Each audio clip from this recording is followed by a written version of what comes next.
Alors, bonjour à tous et bienvenue sur TV76.2Co où ce soir nous nous trouvons à l'église de Saint-Quentin d'Allouville-Bellefosse où va se jouer un concert de gospel avec le groupe Ayena. Je vais retrouver maintenant Dominique Pelletier, le président de cette association. Eh bien, je me retrouve avec le président d'Ayena, Dominique Pelletier et Zavo. Donc Dominique, ce soir vous allez jouer un concert mais différent d'un concert de gospel normal. Tout à fait, c'est un opéra qui a été complètement conçu par notre chef de chœur, Isabeau. Une première qui a demandé un très gros travail de tout le monde, d'Isabeau en premier, et de tout le monde, l'implication de tout le monde pour arriver à mettre ça sur pied. Voilà, on espère que ça change d'un concert traditionnel, c'est être novateur normalement, et on remercie de votre partie médiatique qui va nous permettre d'arroser un petit peu tout le monde. Merci beaucoup. Alors c'est 25 choristes de deux chorales différentes. Alors, il y a 25 choristes, voilà, 27 choristes. Il y en a qui font partie d'une autre chorale, mais c'est vraiment une chorale à part, celle-là. Elle est bien à part. Hein. C'est Ayena, c'est vraiment une conjonction d'un ensemble de choristes. Hein. Alors, Ayena, ça veut dire quoi exactement? Ça veut dire bienvenue en langue bambara de l'Afrique de l'Ouest. Bienvenue. Donc, c'est un opéra, en fin de compte, que vous avez créé. C'est un opéra puisque nous avons une récitante, les chants qui accompagnent le texte et un jeu scénique. Donc il y a une conteuse que les gens vont entendre raconter l'histoire de l'esclavage. C'est ça, une récitante, oui, qui va raconter à partir de 1650 jusqu'à la guerre de sécession 1861. Alors comment vous est venu d'écrire cet opéra? Déjà, j'écris des contes musicaux pour les enfants. J'ai déjà commercialisé un conte musical qui s'appelle Serpentine. J'aime écrire, c'est vrai, tout ce qui compte. Et voilà, je me suis dit pourquoi ne pas faire aussi un conte musical avec le gospel. Sauf que évidemment, on appelle ça plutôt soit une comédie musicale, soit un opéra, vu que c'est quand même d'une ampleur, c'est un petit peu plus important, on va dire, un peu plus étoffé qu'un conte musical pour enfants qui dure généralement 3/4 d'heure, 1 heure. Donc j'avais envie de raconter l'histoire de l'esclavage et d'amener de la création et de chanter en français parce qu'en fait nous ne sommes pas des Noirs, nous ne chantons pas comme des Noirs, nous chantons avec nos voix de blancs et je voulais aussi utiliser la langue française nous sommes français donc pourquoi pas. Voilà, c'était un défi d'essayer en français. Donc c'est un défi que vous êtes lancé. Voilà. Donc vous allez pouvoir après tourner sur toute la région. Le but c'est de tourner, voilà. Déjà commencer par la Seine-Maritime, l'Eure, et puis bon après. Et pourquoi pas s'étendre sur toute la France? Alors ça, c'est une autre dimension, puisque ce sont quand même, les choristes sont des amateurs, que j'ai des actifs et des retraités. C'est vrai qu'après, faire une tournée en France, ça me paraît quand même difficile. Un peu compliqué. Eh bien écoutez, on va vous souhaiter un bon concert pour ce soir, avec une église pleine de monde. Bien sûr, on espère beaucoup. Hein. Et puis nous vous souhaitons un bon courage. Mesdames et messieurs, bienvenue dans cette église d'Allouville-Bellefosse. Donc je voulais vous remercier pour déjà avoir répondu à notre invitation. La plupart d'entre vous ont déjà vu et entendu la première partie de notre spectacle au moment du Téléthon au mois de décembre. Et une fois de plus, c'est une soirée spéciale. Comme nous allons vous présenter donc le spectacle dans son intégralité, en fait il s'agit d'un opéra gospel, et comme le diraient certains artistes peintres, en fait aujourd'hui il s'agit surtout d'une ébauche. C'est-à-dire qu'en fait, nous avons encore beaucoup de travail à fournir, notamment au niveau des chants à finaliser, au niveau des arrangements instrumentaux et aussi les jeux scéniques. Donc, Pour cette première, je vous demanderai d'être indulgent. C'est plus on va dire une répétition concert. Et éventuellement, si vous le désirez, vous pouvez nous encourager et écrire vos impressions sur un petit cahier qu'on appelle un livre d'or qui se trouve à l'entrée de l'église. Donc n'hésitez pas à donner vos impressions. Ensuite, ce concert est gratuit. Une boîte est mise à votre disposition pour des dons éventuels. Je remercie beaucoup Monsieur le maire pour ses encouragements, son soutien pour le groupe Ayena et sa générosité. Et je remercie aussi beaucoup Monsieur le curé qui à chaque fois nous a prêté cette église. Ayena se joint à moi pour vous souhaiter une excellente soirée.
Une nuit de pleine lune, en 1650, Soumaïla n'arrive pas à dormir. Il grimpe à la cime d'un arbre afin de contempler les reflets argentés de la mer. Au petit matin, somnolent, Soumaïla est réveillé par le chant du coq. Il jette un coup d'œil sur le village endormi, puis regarde la mer et aperçoit des ombres à l'horizon. Il pense que la fatigue lui brouille les yeux, alors il les referme Il respire lentement en pensant qu'il fait bon vivre dans mon village.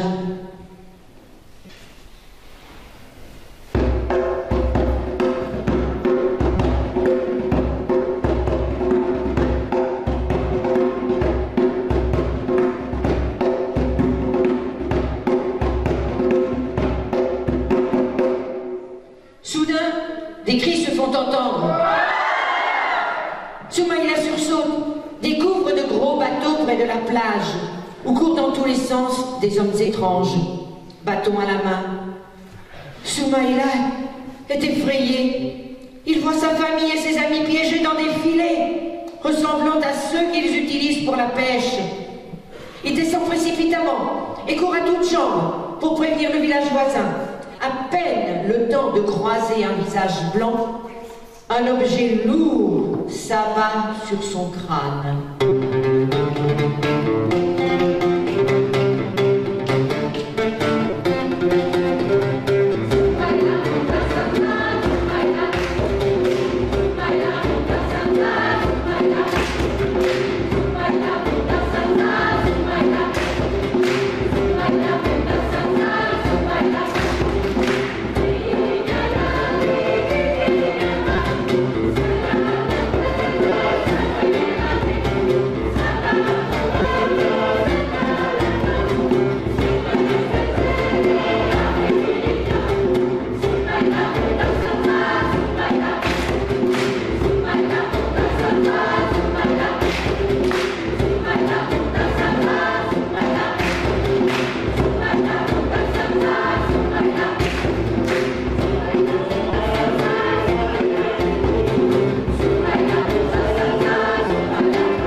Soumaïla se réveille nue, enfermée, enchaînée, allongée sur le dos entre deux hommes. À la touffeur humide de l'atmosphère se mêle une odeur nauséabonde. Dans l'obscurité, les hommes et les femmes crient, pleurent, vomissent. Les poignets et les chevilles de Soumaïla sont retenus par des fers. Il comprend, par les vibrations de cette prison, qu'il est retenu dans un énorme bateau. Il réalise très vite qu'il lui est impossible de s'évader. Est-ce un cauchemar? Est-ce le jour? Est-ce la nuit? Dans la pénombre, il distingue des récipients de métal avec de la nourriture. Où ce bateau les emmène-t-il? Soumaïla sait déjà qu'il ne reverra plus jamais son village. Il venait, comme des milliers d'autres, d'être arraché à la terre d'Afrique.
Trois lunes et demie plus tard, ils accostent dans un endroit inconnu.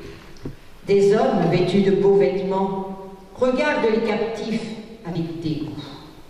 tandis que d'autres, habillés simplement, les injurient. Les captifs sont enfermés dans une prison afin de les soigner, nourrir et vêtir.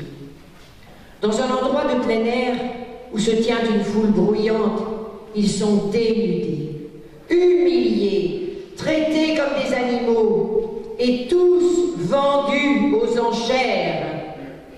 Un homme blanc s'approche. Voici un jeune négro, et c'est du premier choix. Ai-je entendu 750? Ai-je entendu 850? Après un long voyage, Soumaïla découvre des champs de coton. Enchaîné aux pieds, il est jeté dans une case. Dès l'aube, un appel de corne annonce le réveil. Soumaïla suit ses compagnons. Entre eux, aucun mot de réconfort possible. Ils ne peuvent se comprendre. Ils sont tous de tribus différentes.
Soumaïla, qu'on avait appelée Bill, se maria avec Suzanne.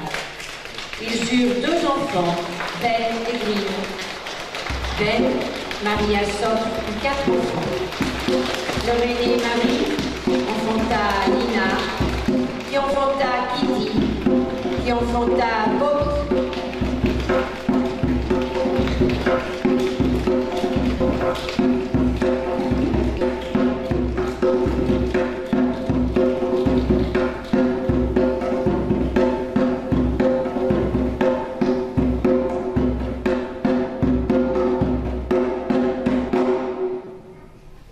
Au printemps 1790, Bobby, sa femme Belle et leur petite Lottie partent à la grande assemblée des fidèles. Pour se rendre chaque dimanche à l'église des Blancs, les esclaves doivent être baptisés. Comme à l'époque de Jean le Baptiseur, le pasteur et un ancien les plongent dans l'eau d'un étang, puis les redressent en priant le Seigneur. Tous les baptisés et les fidèles entonnent des chants de louanges, mais aussi des chants traditionnels, dont les paroles, avec le temps, ont été déformées.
Un soir, avant de se coucher, Bobby dit à sa femme, « Dis donc, belle, la petite va bientôt avoir ses 7 ans.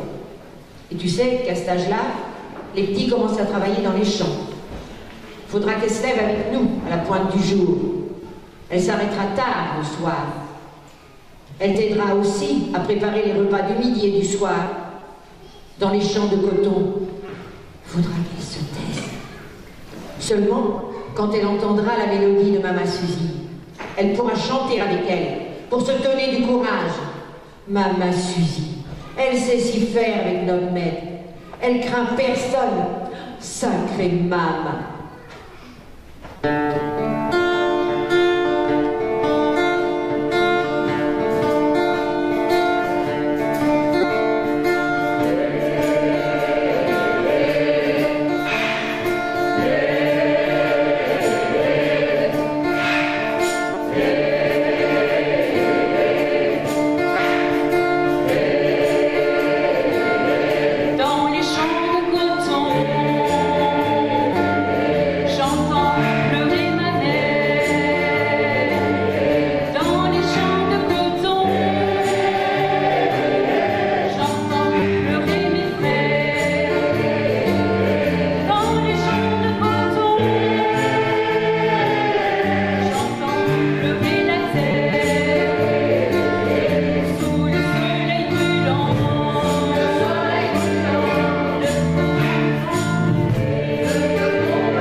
Baptisée, la famille de Bobby peut prétendre aller à l'office religieux tous les dimanches. Alors que les maîtres s'y rendent en chariot, les esclaves se lèvent très tôt pour s'y rendre à pied. Devant les blancs à droite et les noirs à gauche, le pasteur commence son sermon en ouvrant la Sainte Bible. Mes bien chers frères, reprenons ensemble la lecture du livre Exode. Rappelez-vous, chapitre 19, Moïse descendit du mont Sinaï et vint rapporter aux Israélites les 10 commandements. Voici le premier commandement. Tu n'auras pas d'autre Dieu devant moi. Cela signifie aussi que vous n'aurez pas d'autre maître que le vôtre. Je vous invite tous à vous lever et à chanter. Répétez le chant.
Bobby, dis doucement à Belle. J'ai quelque chose à te dire.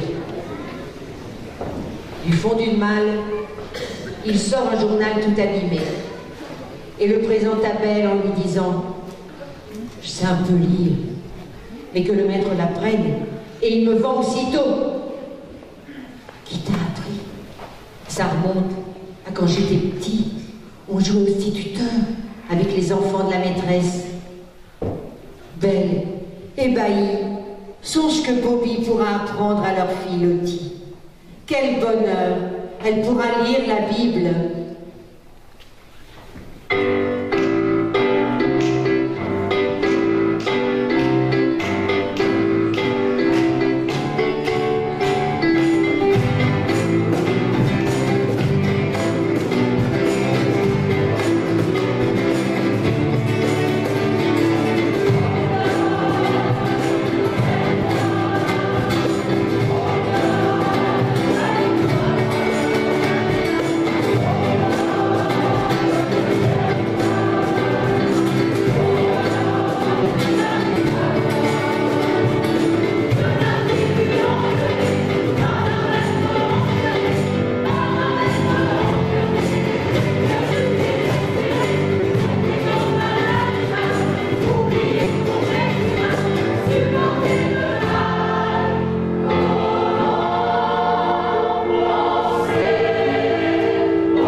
esclave.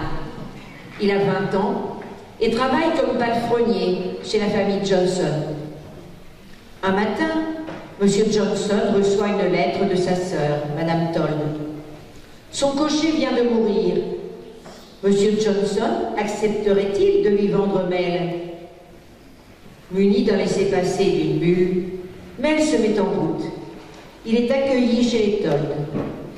Son travail est de conduire Madame Told à la ville chaque fois qu'elle le désire. 2 jours avant la fête Thanksgiving, Mel a l'impression qu'on le regarde. Il tourne la tête et aperçoit dans le châssis de la fenêtre une jeune fille belle et souriante, Mademoiselle Told. Il ordonne à son cœur de se calmer. Il aimerait... Non, c'est impossible. Un soir, la jeune fille revient d'une promenade à cheval. Mel l'aide à descendre. Je me présente. Mon nom est Suzanne. À votre service, mademoiselle. Eh bien, monsieur Mel, je veux que vous selliez mon cheval tous les jours de beau temps. Mel n'en revient pas. Elle l'appelle monsieur.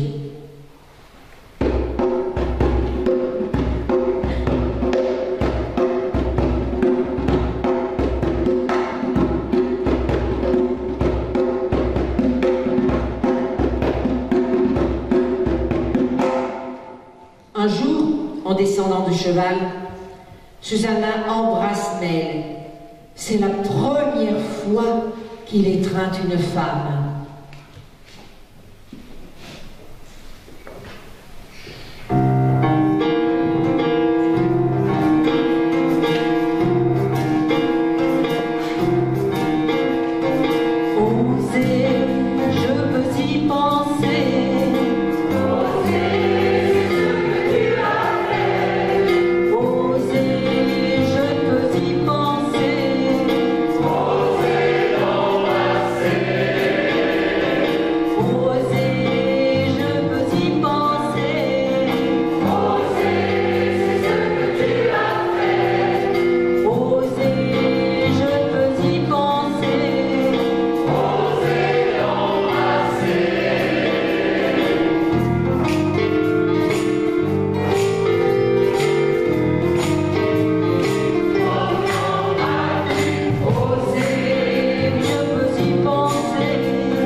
Mel attend patiemment que la nuit tombe pour retrouver Suzanne. Vêtue d'une robe blanche et mauve, ses cheveux longs dorés sur les épaules, la jeune fille fait battre le cœur de Mel de jour en jour et de plus en plus fort. Ainsi, les amoureux enlacés dans un abri loin de la maison du maître rêvent d'un avenir sans esclavage, d'un avenir où ils pourraient s'unir.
s'est fait un ami, George. Tous deux sont là, fatigués, révoltés d'être comme leurs compagnons, asservis, maltraités, utilisés à de durs labeurs tous les jours. Un dimanche après-midi, ils se confient auprès de leur frère de misère. Nul ne sait les souffrances que nous ressentons, sauf Jésus. Cette vie nous devient de plus en plus impossible. Seigneur, aide-nous. Donne-nous l'espoir de vivre une vie meilleure.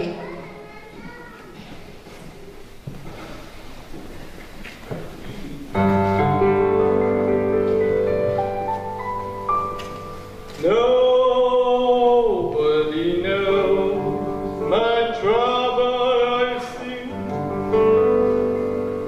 Nobody knows but Jesus. Nobody knows my trouble I've seen. Glory, hallelujah.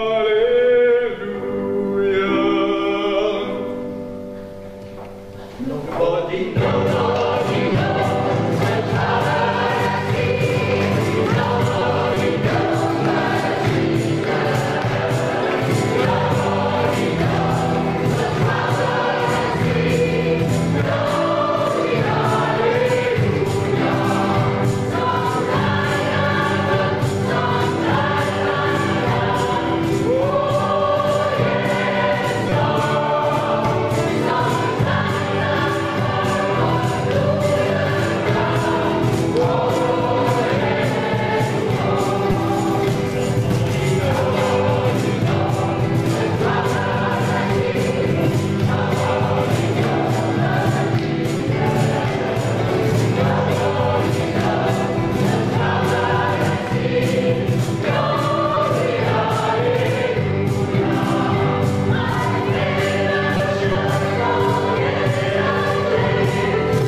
Un dimanche, après l'office, Susanna demande à son père la permission de rester avec Mel, sous prétexte de lui lire le récit des murailles de Jéricho. Mel ignore ce chapitre de l'Ancien Testament. Monsieur Told refuse en grommelant dans ses moustaches, tandis que Madame Told, ayant une grande confiance en Mel, accepte et l'invite à entrer dans la cuisine. Susanna, heureuse de la réaction de sa mère, entre avec Mel, Bible en main, et lui résume le livre de Josué, successeur de Moïse. Thank you.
l'automne 1852, Susanna a 21 ans. À cet âge, les jeunes filles de grande famille ont leur propre femme de chambre. Madame Toll présente Josie, esclave venant du Maryland, à Susanna. Un soir, Josie apporte à Mel un billet de la part de Madame Toll. Elle en profite pour lui dire « J'ai quelque chose à te raconter. Mademoiselle Susanna m'a fait part de ton mécontentement envers les maîtres et l'envie de t'en sauver. Écoute bien ce que je vais dire. Là où j'étais avant, il y avait des Quakers et des abolitionnistes, noirs et blancs. Ils ont déjà organisé des réseaux d'évasion. Ceux qui aident à se sauver, on les appelle des conducteurs. Il faut que je t'apprenne plein de mots qui permettent de parler sans que le mec comprenne. Écoute les récits de la Bible à l'office. Ça t'aidera à comprendre les codes.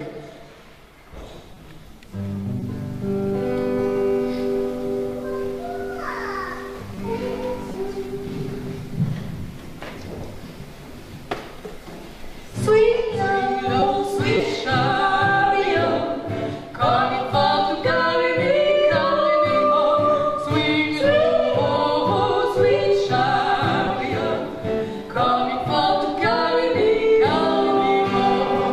Sweet love, sweet chariot, coming for to carry me home. Sweet oh, sweet chariot, coming for to carry me home. Sweet love, sweet chariot, coming for to carry me home. Sweet oh, sweet chariot, coming for to carry me home.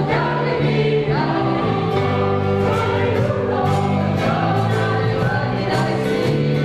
Coming for to carry me home. Coming for to carry me home.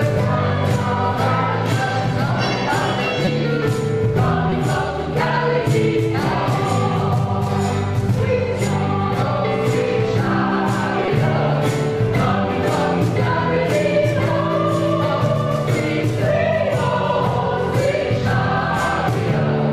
coming for to carry me home. Sweet oh, sweet chariot, coming for to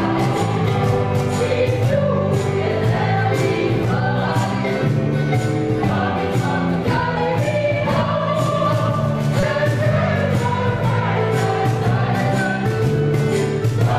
Sweet Juliet,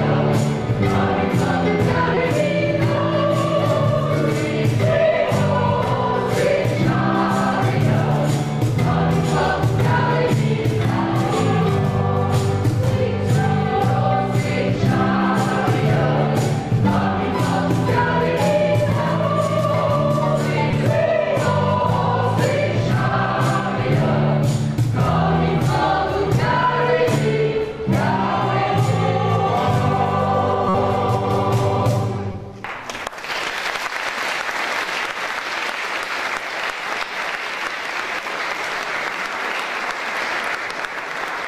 Un soir, à la nuit tombée, Mel dit à Suzanne, « Ta femme de chambre m'intéresse. Elle connaît tout des réseaux d'évasion. Tu sais, j'ai bien envie de m'en sauver. Mais où iras-tu? Au Canada. Si je réussis, on se retrouvera tous les deux. Et notre rêve se réalisera. Et si tu échoues, je ne te reverrai plus jamais. Je ne peux vivre sans toi. » Josie m'a parlé d'une sacrée bonne femme. Elle se fait appeler grand-mère Moïse. Car comme Moïse, elle aide les fugitifs à gagner le Canada.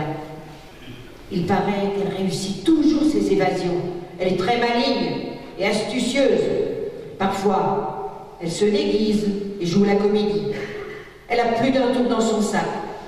Il faut que je prenne ce risque, car c'est l'unique chance pour nous de vivre libre et de pouvoir nous marier, pour nous aimer jusqu'à la fin de nos jours.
matin, M. Toll demande à Mel de réunir tous les esclaves de la plantation. Ouvriers, jardiniers, servantes, cuisinières et fermiers.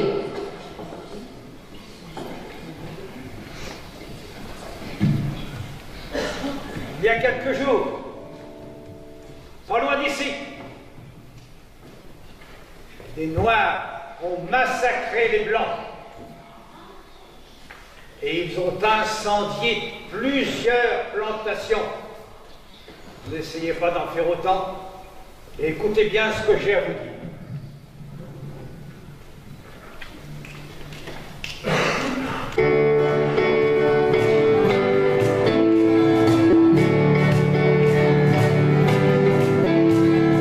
On m'a pas dit des hommes blancs, tu fais ta place.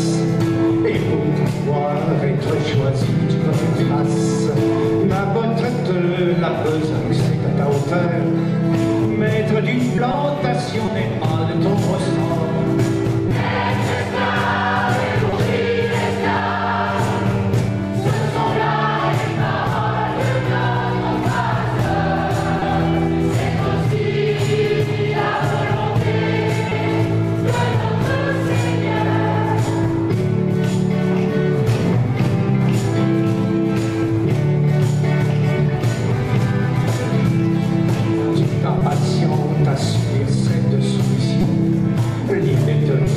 De préparer l'évasion.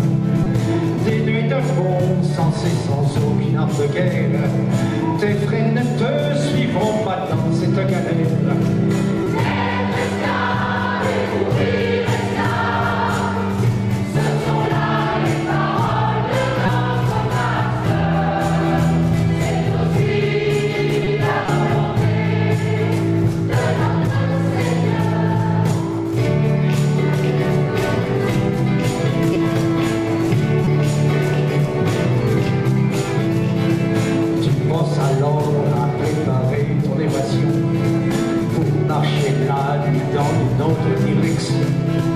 Avant même d'atteindre la dite locomotive.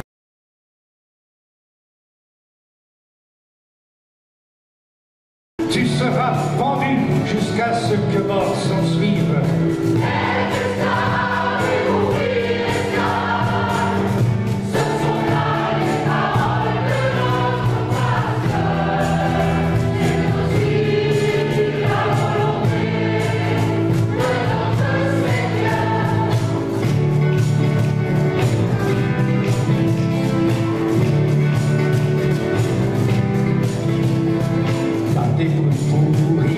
Au-dessus de la terre, ton esprit brûlera dans les flammes de l'enfer.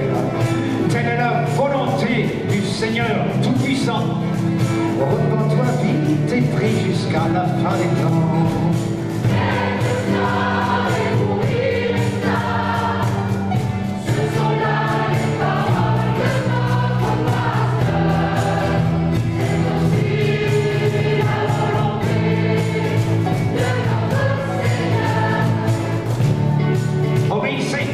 Et reprenez votre travail dans les champs. Votre maître vous sera reconnaissant.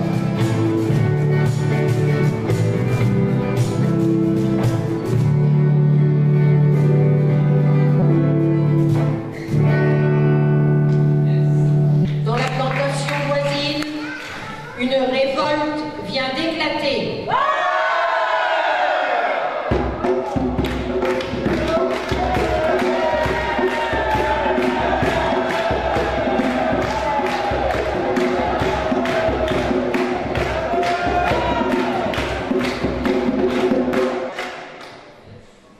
Quelques nuits après, M.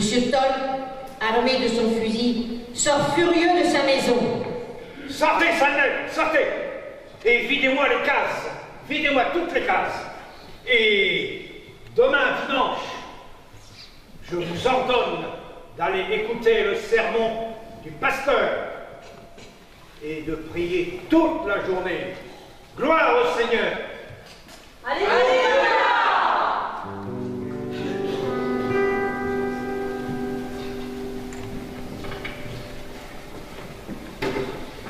Glory, glory.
Après la colère de M.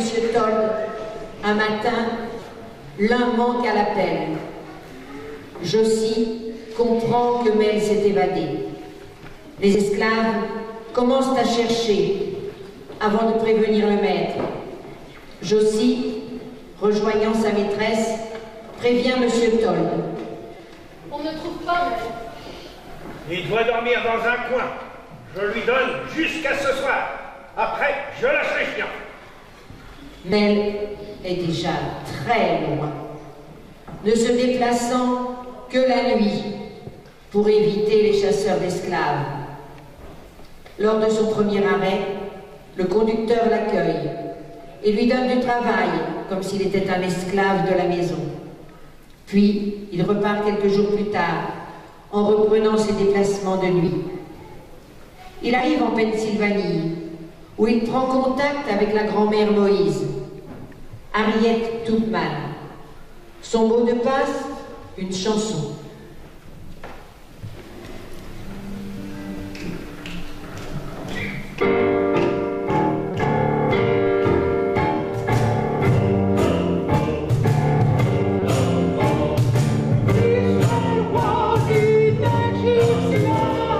Let my people go.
Parfois, pour fuir, il faut prendre le train. Harriet s'aperçoit que des chasseurs d'esclaves surveillent les wagons. Elle n'hésite pas à faire monter les fugitifs, ainsi que Mère, dans un wagon qui retourne vers le sud, pariant que ses poursuivants n'anticiperaient pas le fait qu'elle puisse s'enfoncer en territoire ennemi.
Elle est découragée. Avoir presque atteint le but et se retrouver à la case départ. Je suis là de ce monde perdu. Je veux partir rejoindre notre Seigneur. Je voudrais retrouver ma mère. Je voudrais aller au paradis. Alléluia.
Harriet leur promet de repartir.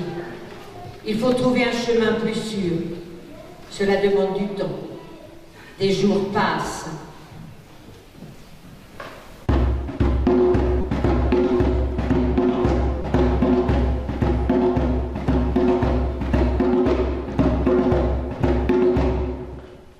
Mel et ses compagnons suivent les instructions de grand-mère Moïse.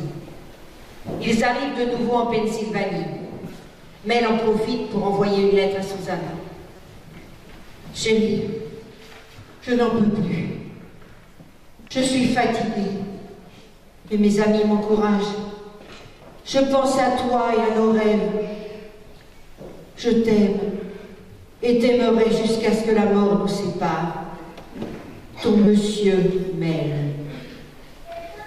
Malheureusement, Susanna ne peut lui répondre et quelques semaines plus tard, elle reçoit une seconde lettre encore plus sombre. Mel n'a plus goût à la vie. Alors, Susanna lui envoie une lettre de réconfort avec l'aide de Josie, sa servante, qui a eu connaissance d'un réseau de chemins de fer clandestin.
Pourquoi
aux méthodes ingénieuses d'Harriet et à ses courageux compagnons, Mel réussit à atteindre le Canada, cette terre tant attendue.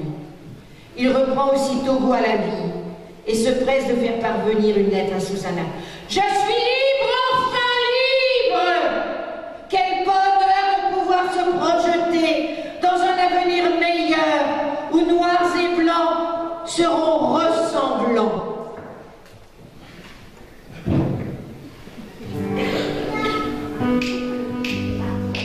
Don't let down my burden.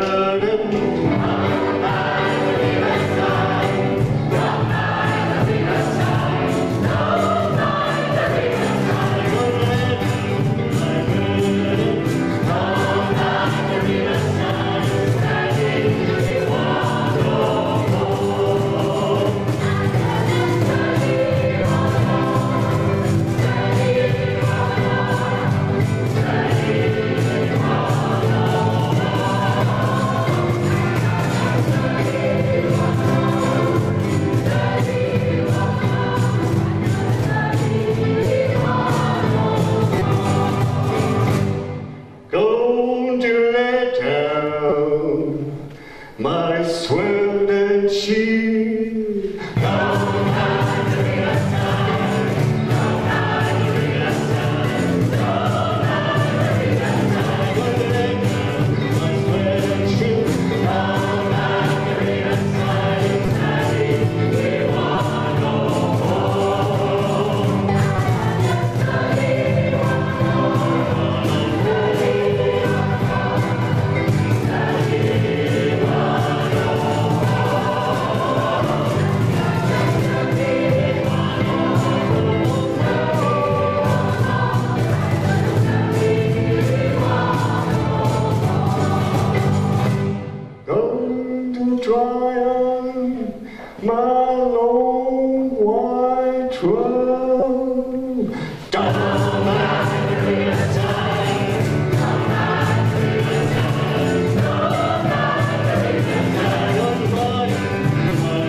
Et Josie prendront toutes les précautions nécessaires pour quitter la plantation et laisser un message à Monsieur et Madame Todd pour les informer que Susanna, accompagnée de Josie, allait rejoindre Mel, qu'elle avait toujours aimée.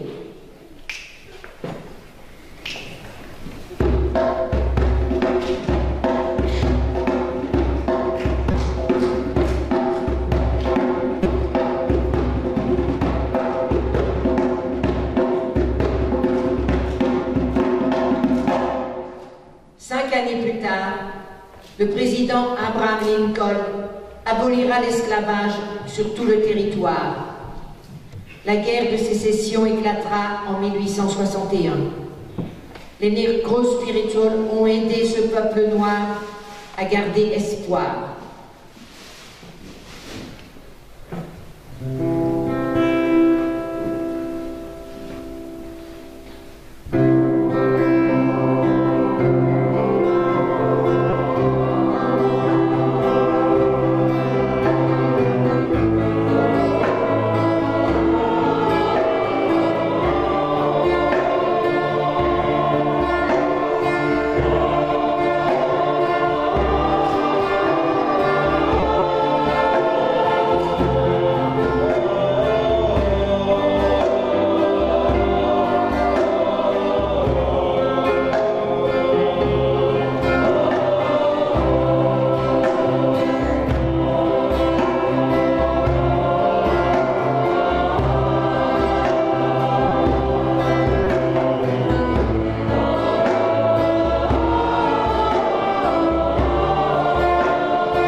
Alors ce soir, vraiment, on s'est jeté à l'eau, complètement. Hein. Pas de bruit, rien, c'était à vue complètement. Mais on a eu la chance de vraiment présenter quelque chose qui vient de notre cœur, on pense, vraiment, et qui vous a fait énormément plaisir. Je pense aussi. Alors là, vraiment, je pense que maintenant, je vais présenter un petit peu notre troupe. Voilà la partie musicos. Alors, les tout derniers arrivés, Michel et Michel, notez piano s'il vous plaît.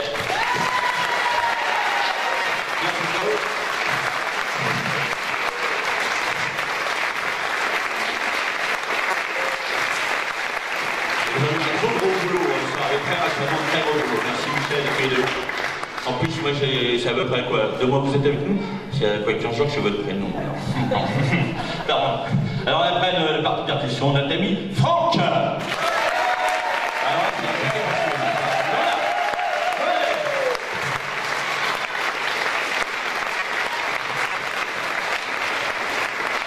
Merci.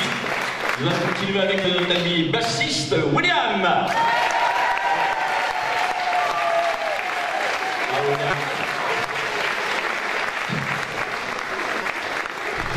Alors un incontournable récit qui vraiment nous a pris aussi, vous a pris aussi.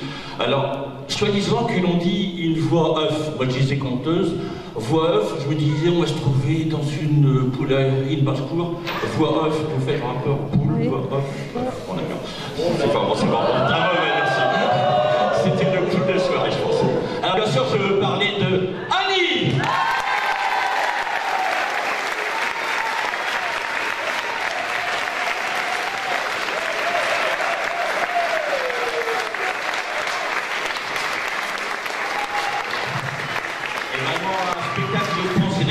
N'aurait pas existé sans la régie son et lumière. Patrick et Dédé ici là.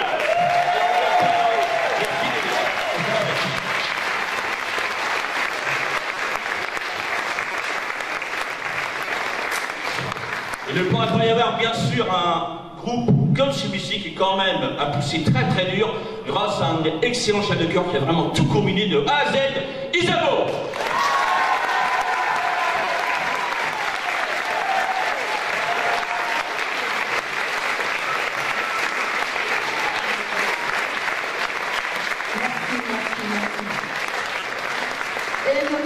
Fidèle guitariste et président de l'association Ayena, Dominique. Un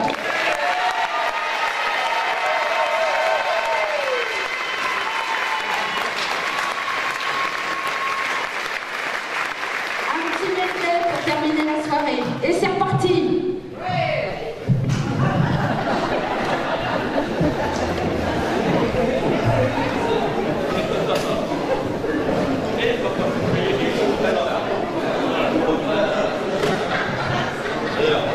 Eratom, bien sûr. Hein.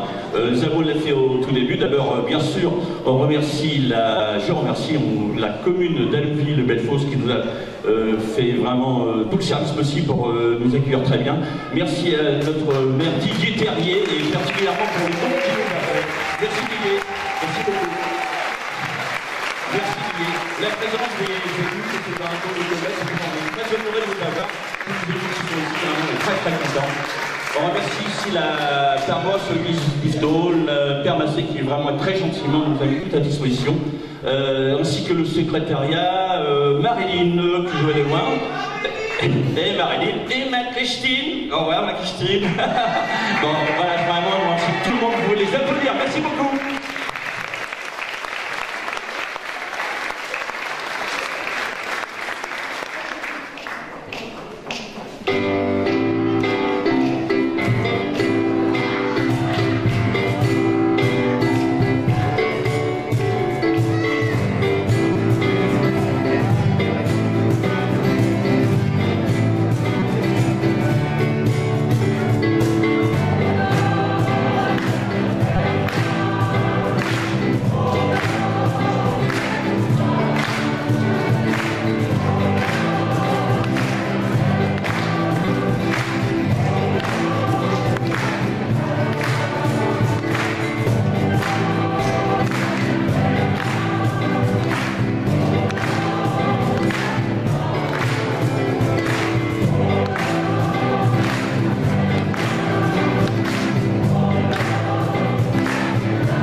Merci beaucoup. Alors, je vois que vous ne voulez pas partir une fois de plus.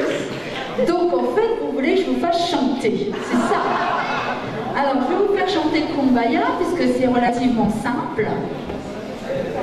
Mais, on a juste à dire Kumbaya. My Lord Kumbaya. C'est tout. Alors, je vais mettre dans la lumière. Vous allez dans le public, le cœur. Allez-y.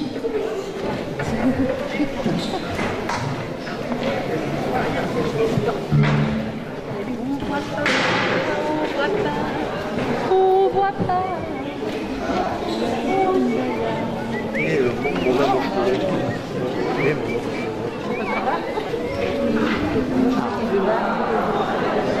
Et la lumière suit.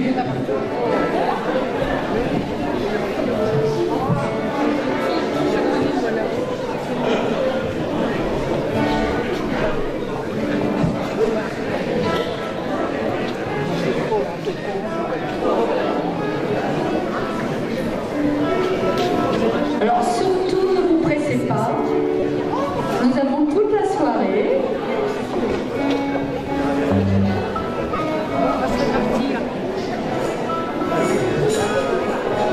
Bon, on vous allez répéter une fois après moi. Dominique. Alors, c'est très simple. Kumbaya, my Lord, Kumbaya.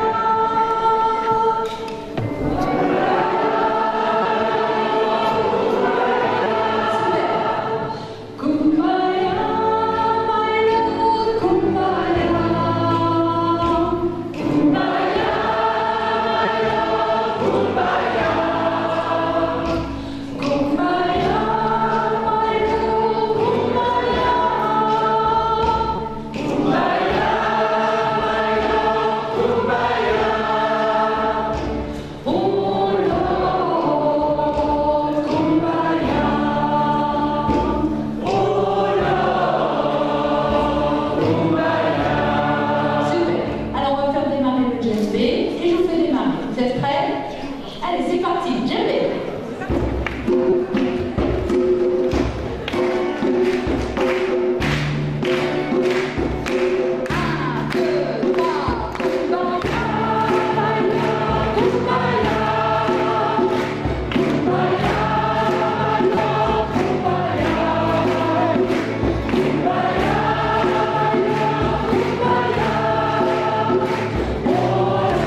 va la